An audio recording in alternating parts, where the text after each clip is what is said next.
Hello everyone, welcome back to Alliance IS Academy's online platform regarding the current affairs of 2021. So आज हम अपने day 32 के session में आ चुके हैं, तो अपने करंट अफेयर की सीरीज़ को आगे बढ़ाते हुए स्टार्ट करते हैं आज का सेशन पहले क्वेश्चन के साथ. So which among of the following is slash are correct with respect to POCSO act. आपका पहला स्टेटमेंट है children according to the act are individuals aged below 18 years. दूसरा स्टेटमेंट है different forms of sexual abuse including but not limited to sexual harassment, pornography, penetrative and non penetrative assault are defined in the act. आपको correct statement बताना है A only, B only, both या none. So video को pause करें, comment section में अपना answer type करें. अच्छा क्वेश्चन है, सोचने का टाइम लगेगा थोड़ा आपको इसमें. सो देखते हैं इसका आंसर क्या है. इसका आंसर होगा आपका बोथ, विच मीन्स आपके दोनों स्टेटमेंट सही है. सो पॉक्सो एक्ट के अंदर आपका जो चिल्ड्रन है उसे डिफाइन किया गया है कि कोई भी इंडिविजुअल जो 18 साल से कम की उम्र का होगा वो यहाँ पे चिल्ड्रन कंसिडर किया जाएगा. या तो यहाँ पे आपको ये इंपॉर्टेंट हो जाता है कि यहाँ पे जेंडर न्यूट्रलिटी का ध्यान रखा गया है. ओके. दूसरा यहाँ पे जो different forms of sexual abuse है, ओके, तो उनको यहाँ पे डिफाइन किया गया है आपके एक्ट के अंदर. सो आपका ये न्यूज़ का पार्ट था क्योंकि आपका द हिंदू में एक एडिटोरियल आया था expanding the scope of POCSO act. तो इसमें आपको बताया गया था कि किस तरीके से हमें इसमें काफ़ी ज़्यादा रिफॉर्म्स की ज़रूरत है इस एक्ट में टाइम के अकॉर्डिंग. तो इसलिए आपका फिर आगे ये स्टैटिक का पोर्शन बन जाता है. एज सच हम पूरा एक्ट तो डिस्कस नहीं कर सकते हैं, बट हम इसकी बेसिक डिटेल्स डिस्कस करेंगे. फॉर एग्जांपल आपका ये 2012 में आपका इनएक्ट हुआ था. ओके. और इसका जो टाइटल है वो आपका फुल फॉर्म जो होगी आपकी the protection of children from sexual offence act 2012. और यहाँ पे इसका एक लॉन्ग टाइटल है, नॉट दैट मच इम्पॉर्टेंट. ये इंपॉर्टेंट हो जाता है मिनिस्ट्री, तो ministry of women and child development आपका यहाँ पे इंपॉर्टेंट हो जाता है. और जो इन्फोर्स किया गया था 14 नवंबर 2012 को इन्फोर्स किया गया था. सो इम्पॉर्टेंट तो आपका बेसिकली इसके रिलेटेड जितने भी इसके प्रोविजंस हैं वो इम्पॉर्टेंट हो जाते हैं. सो एक बार अगर आप उसको अच्छे से कवर करेंगे तो वो आपके लिए क्लियर हो जाएगा.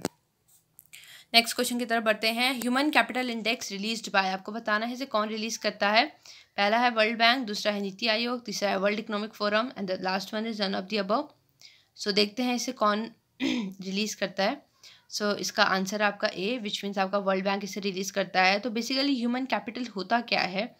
सो इसमें आप जो भी आपका ह्यूमन बीइंग है वो किस तरीके की नॉलेज, स्किल्स, हेल्थ उसको हेल्थ की फैसिलिटी उसके पास है जिसकी वजह से उसका डेवलपमेंट हो रहा है और जिस वजह से वो एक एज अ कैपिटल एक्ट कर रहा है अपनी सोसाइटी के लिए, which means as a productive member act कर रहा है. तो ये ह्यूमन कैपिटल कंसिडर किया जाएगा.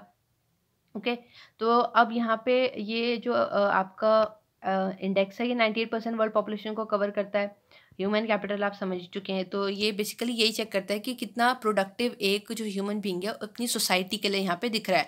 और इंसान की प्रोडक्टिविटी यहाँ पे किससे काउंट करी जाएगी, उसके नॉलेज, उसके स्किल्स, उसकी हेल्थ से.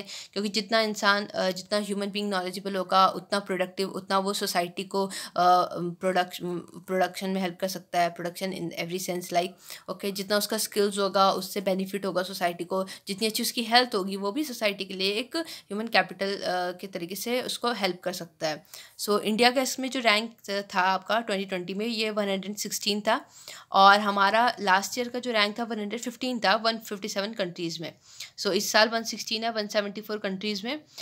इनफैक्ट यहाँ पे लेकिन हमारा जो स्कोर है वो आपका बड़ा है. तो यहाँ पे ध्यान रखने वाली बात यह है कि रैंक तो हमारी फिर भी कहीं कम हुई है बट हमारा स्कोर इसमें बड़ा है. सो नेक्स्ट क्वेश्चन की तरफ बढ़ते हैं. पहला स्टेटमेंट है आपका Puducherry is a union territory which is governed by article 239 of constitution. दूसरा स्टेटमेंट है the government of union territories act 1963 provides for a legislative assembly of Puducherry with a council of minister to govern union territory. आपको correct statement बताना है A only, B only, both या none. So देखते हैं इसका answer क्या होगा. आपका एडिटोरियल का पार्ट था ये, तो इसलिए आपका फिर आपका स्टैटिक क्वेश्चन इंपॉर्टेंट हो जाता है. सो इसका आंसर होगा आपका बी ओनली, विच मीन्स पहला स्टेटमेंट गलत है. पहला गलत इसलिए है क्योंकि आपका आर्टिकल 239 में पुडुचेरी नहीं बोला गया है. बेसिकली 239 में तो आपका यूनियन टेरिटरीज की बात करी गई है बट एज बिल्कुल जो यहाँ पे बात क्योंकि पुडुचेरी की करी गई है तो पुडुचेरी आपका 239 में नहीं है, 239 ए में है. ओके, दूसरा स्टेटमेंट बिल्कुल सही है कि government of union territory act 1963 में बोला गया है कि लेजिस्लेटिव असेंबली होगी पुडुचेरी के लिए, जहाँ पे काउंसिल ऑफ मिनिस्टर्स होंगे। ठीक, अब यहाँ पे इसका हम एक बार इसको डिस्कशन देख लेते हैं। सो जैसे कि हमने बताया कि यहाँ पे आपका आर्टिकल 239 कैपिटल लेटर का जो ए है वो पुडुचेरी के लिए होता है। ओके, और जो एक्ट हमने पीछे डिस्कस किया था 1963 का, उस एक्ट से रिलेटेड कुछ बातें यहाँ पे करी गई है। तो उस एक्ट में ही ये बोला गया है कि जो यूटी होगा वो आपका एडमिनिस्टर करा जाएगा प्रेसिडेंट के थ्रू। प्रेसिडेंट कैसे करेगा? एक लेफ्टिनेंट गवर्नर को वहाँ पे भेजकर। ठीक, दूसरा यहाँ पे सेक्शन 44 में जो एक्ट है वहाँ पे बोला गया है कि लेफ्टिनेंट गवर्नर जो होगा वो अपने डिस्क्रिशन पे काम करेगा।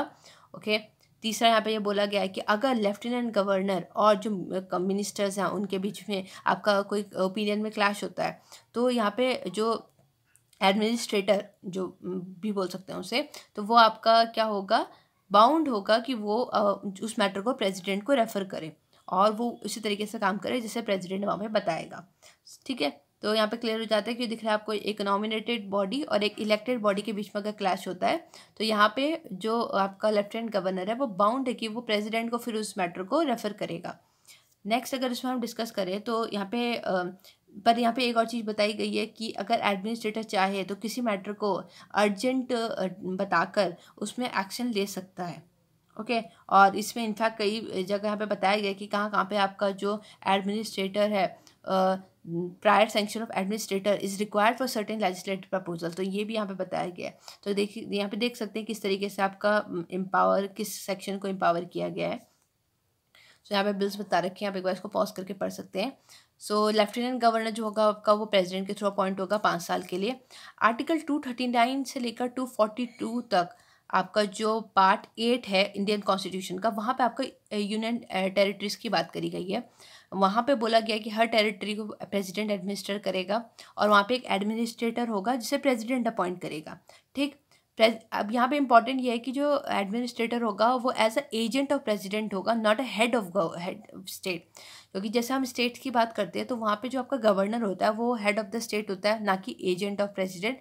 लेकिन यूनियन टेरिटरीज़ में क्योंकि वो डायरेक्ट आपके सेंटर के अंदर पे आ रही हैं, ओके, तो वहाँ पे आपको वो as a agent of president काम करेगा। डेजिग्नेशन चेंज हो सकती है, कहीं लेफ्टिनेंट गवर्नर होगा, कहीं चीफ कमिश्नर होगा, कहीं एडमिनिस्ट्रेटर होगा, एंड सो नेक्स्ट क्वेश्चन की तरफ बढ़ने से पहले आप एक बार देख सकते हैं, अगर आप न्यूज़पेपर को फॉलो कर रहे हैं तो आपका ये आर्टिकल आया था लूजिंग टाइम करके, जहाँ पे इन्होंने यही बताया था कि आपका पुडुचेरी में किस तरीके से एक फुल फ्लेज बॉडी की ज़रूरत है, आपका रिप्रेजेंटेशन की ज़रूरत है, ताकि वहाँ पे जो प्रॉब्लम्स हैं उनको सॉल्व किया जाए। सो फिर आपके लिए स्टैटिक क्वेश्चन इंपॉर्टेंट हो जाता है। नेक्स्ट क्वेश्चन की तरफ बढ़ने से पहले आप एक बार इसमें ये बता सकते हैं, क्योंकि हमने ये तो पढ़ लिया कि पुडुचेरी आर्टिकल 239A में है, इसी जो ये पार्ट है आपका पार्ट 8, इसी के अंदर आपका दिल्ली की भी बात करी गई होगी, क्योंकि दिल्ली भी आपका यूनियन टेरिटरी है। आपको कमेंट सेक्शन में ये बताना है कि दिल्ली कौन सा आर्टिकल में डिस्कस किया गया है। ठीक, बढ़ते हैं नेक्स्ट क्वेश्चन की तरफ। Discuss the incorrect statement. पहला स्टेटमेंट है government of India Ministry of Environment, Forest and Climate Change in association with UNDP India started the Biodiversity Awards in 2012 to recognize excellence in biodiversity governance across the country. दूसरा statement है the first round of awards was launched in 2012 during India's presidency of 11th meeting of conference of parties to the convention on biological diversity. A only, B only, both या none? अच्छा question है, बहुत सारे इसमें catch points हैं, एक बार अच्छे से पढ़ के फिर इसका आंसर दीजिए। तो इसका आंसर होगा आपका नन, विच मीन्स आपके दोनों स्टेटमेंट सही हैं।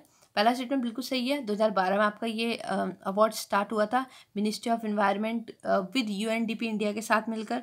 दूसरा स्टेटमेंट बिल्कुल सही है कि पहला राउंड ही आपका 2012 में स्टार्ट हुआ था, और यहाँ पे आपका कन्वेंशन ऑन बायोलॉजिकल डाइवर्सिटी यहाँ पे इसमें भी पार्ट दिख रहा है हमें। सो अगर हम इस अवार्ड की बात करें तो यहाँ पे जो आपका सिलेक्शन होता है ये national biodiversity authority of India के साथ मिलकर इसमें किया जाता है कि किसे अवार्ड मिलेगा। कैटेगरीज हैं इसमें, फॉर एग्जांपल कंजर्वेशन में आपका कंजर्वेशन ऑफ वाइल्ड स्पीशीज़ और कंजर्वेशन ऑफ डोमेस्टिकेटेड स्पीशीज़, इन दोनों कैटेगरी है। Then sustainable use of biological resources, replicable mechanism of access and benefit sharing, फिर आपका best biodiversity management committee. So ये आपकी कैटेगरीज हैं जिसमें आपका अवार्ड्स यहाँ पे दिए जाते हैं। क्लियर? नेक्स्ट क्वेश्चन की तरफ बढ़ते हैं। So INBN corporate is a naval bilateral military exercise between India and किस किस के बीच में होती है? Myanmar, Bangladesh, Thailand, none of the above. So कौन से कंट्रीज़ के बीच में ये होती है? इंडिया तो है, दूसरी पार्टी कौन है इसमें? तो देखते हैं इसका आंसर क्या होगा। इसका आंसर होगा आपका बी, विच मीन्स बांग्लादेश और इंडिया के बीच में होती है ये। बी फॉर बांग्लादेश करके आप इसे याद कर सकते हैं। ठीक, नेक्स्ट क्वेश्चन की तरफ बढ़ते हैं। विच among of the following is incorrect? While fungus can be caused due to low immunity or if people come in contact with the things that contain these molds, यहाँ पे ये वाइट नहीं होगा, यहाँ पे ये वाइट फंगस होगा। Okay, और तो इसको आप एक बार ध्यान से कर लीजिए, यहाँ पे वाइट फंगस की बात करी गई है, वाइल नहीं है, टी होगा यहाँ पे। ओके, सो आपका यहाँ पे इम्पोर्टेंट ये हो जाएगा कि ये जो वाइट फंगस है इसके बारे में बात करी गई है।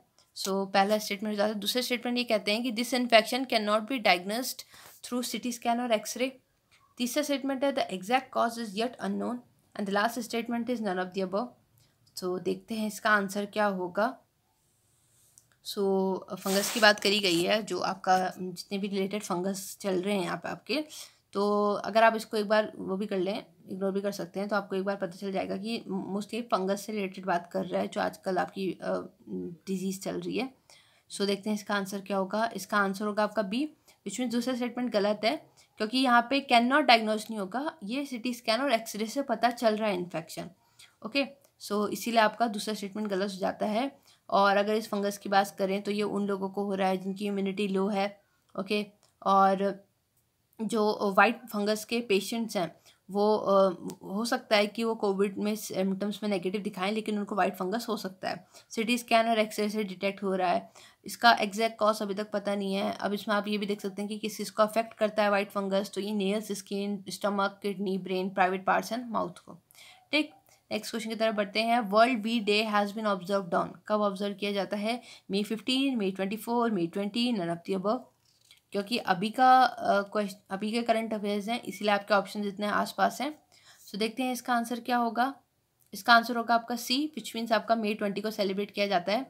इस दिन आपका एंटोन जेंसा जो थे उनका बर्थ हुआ था 1734 में, इसलिए उनको ऑनर करने के लिए डे सेलिब्रेट किया जाता है।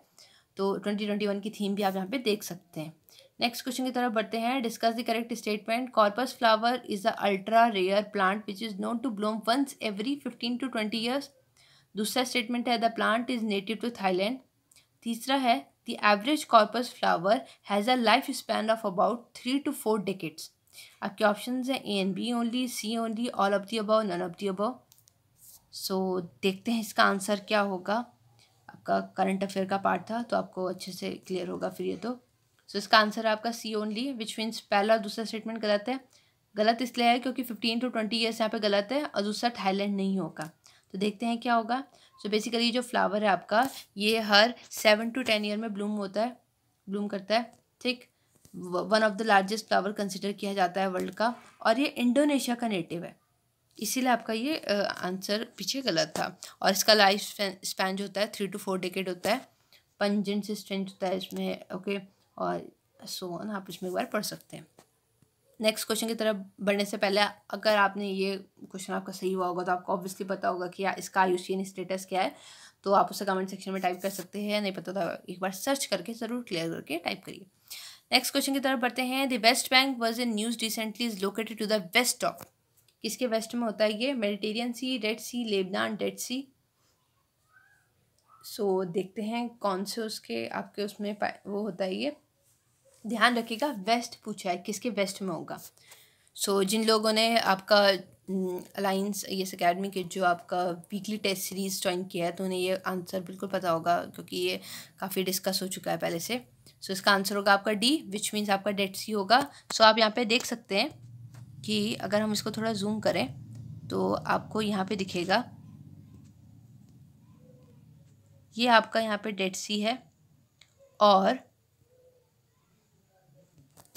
ये आपका यहाँ पे डेड सी है, ये आपका यहाँ पे वेस्ट बैंक है। और उन्होंने पूछा था कि किसके वेस्ट में दिखेगा है, तो आपको डेड सी दिख रहा है यहाँ पे, क्योंकि ऑब्वियसली ये मेडिटेरियन सी है, तो मेडिटेरियन सी के तो ईस्ट में होगा।